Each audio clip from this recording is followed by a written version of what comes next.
क्या अब देश के मुस्लिमों को भी इस तरह अपनों को दफनाने की जगह हिंदू रीतियों के मुताबिक जलाकर अंतिम संस्कार करना होगा?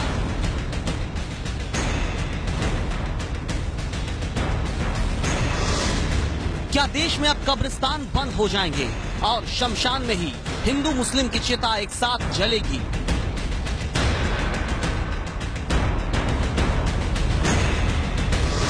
क्या अब देश के मुसलमानों को मरने पर कब्र में दफनाने वाली सदियों से चली आ रही अपनी रवायत भुलानी पड़ेगी? आपके मन में इन सवालों को सुनकर जो कौतूहल उठा, उसकी वजह है साक्षी महाराज, भारतीय जनता पार्टी की भगवा ब्रिगेड के वो नेता जिन्हें समाज में जोड़ने वाले कम, तोड़ने वाले बयानों के लिए ज्यादा जाना जाता है। और अगला बयान उनकी भड़काऊ राजनीति का नया चैप्टर है। कब्रिस्तान बनना ही नहीं चाहिए। अगर कब्रिस्तानों में हिंदुस्तान की सारी जमीन चली जाएगी तो खेती कहाँ होगी, खलियान कहाँ होंगे? हिंदुस्तान में मुसलमान को भी कब्र में दफनाया जाता है, परंतु मुस्लिम कंट्रीज में कहीं भी दफनाने की परंपरा नहीं है, जलाने की परंपरा है। चुनावी मौसम में किसानों की चिंता पर चिता की सियासत करते साक्षी महाराज इतने पर ही नहीं रुके। देश में कब्रिस्तान बंद करके मुस्लिमों को भी शमशान में ही अंतिम संस्कार कराने का नियम बनवाने की अपील वो प्रधानमंत्री से करने लगे। मेरी इच्छा ये है, मोदी से ये निवेदन करना चाहता हूँ, शमशान एक हो, वही शमशान जन्नत तक ले जाए, वही शमशान मोक्ष द्वार तक ले जाए, वही स्वर्ग तक ले जाए। और कम से कम राजनीतिक लोग बाहर तो हिंदू मुसलमान सिख ईसाई को इकट्ठा नहीं होने देते, लेकिन शमशान में तो इकट्ठा होने दे। तो एक ही चिता हिंदू की, वही मुसलमान की, वही सिख की, वही ईसाई की। ऐसा कोई कानून बने जिसमें कब्रिस्तान के लिए कोई जगह नहीं। ये वो साक्षी महाराज हैं जो हिंदुओं को 4 बच्चे पैदा करने की बात कह चुके हैं। ये वो साक्षी महाराज हैं जो बढ़ती जनसंख्या का ठीकरा मुस्लिमों पर फोड़कर वोट मांगते हैं। ये वो साक्षी महाराज हैं जो जिंदा इंसानों को एकता के धागे में पिरोने की बात नहीं कह पाए तो मरने पर उन्हें एक करने चले हैं। और साक्षी महाराज प्रधानमंत्री ही नहीं बल्कि देश की सर्वोच्च अदालत तक से कब्रिस्तान बंद करने की गुहार लगा रहे हैं।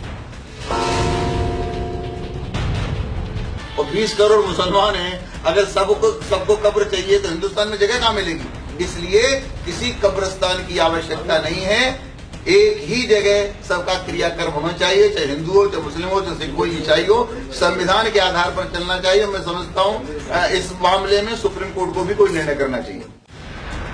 साक्षी महाराज शायद संविधान में दिए गए धार्मिक स्वतंत्रता के अधिकार भूल गए हैं, जिन्हें उन्हें हम दोबारा आज याद दिलाना चाहेंगे। क्योंकि संविधान का अनुच्छेद 25 अपनी पसंद के धर्म के उपदेश, अभ्यास और प्रचार की स्वतंत्रता की गारंटी देता है।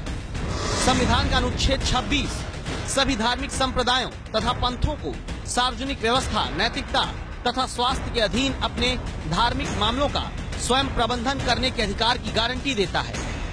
तो क्या साक्षी महाराज ने गुनाह किया है?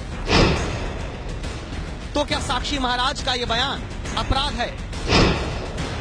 वरिष्ठ वकील फिरोज गाजी वो धाराएं बताते हैं जिनके तहत साक्षी महाराज पर केस दर्ज होना चाहिए।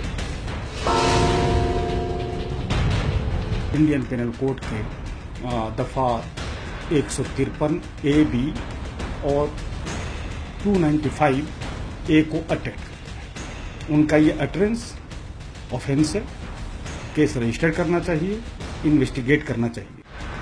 फिरोज गाजी सिर्फ वकील ही नहीं बल्कि मुस्लिम रीत रिवाजों के जानकार भी हैं, जो साक्षी महाराज के इस दावे को खारिज करते हैं कि कब्रिस्तान के कारण देश में जमीन कम हो रही है।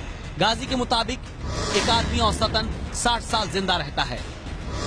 मुस्लिम धर्म में पक्की कब्र बनाने की इजाजत नहीं होती। एक कब्र में शव को पूरी तरह से मिट्टी में मिल जाने में 10 साल तक लगते हैं। ऐसे में पुरानी कब्र की जगह नए शवों को कब्रिस्तान में जगह दी जा रही है।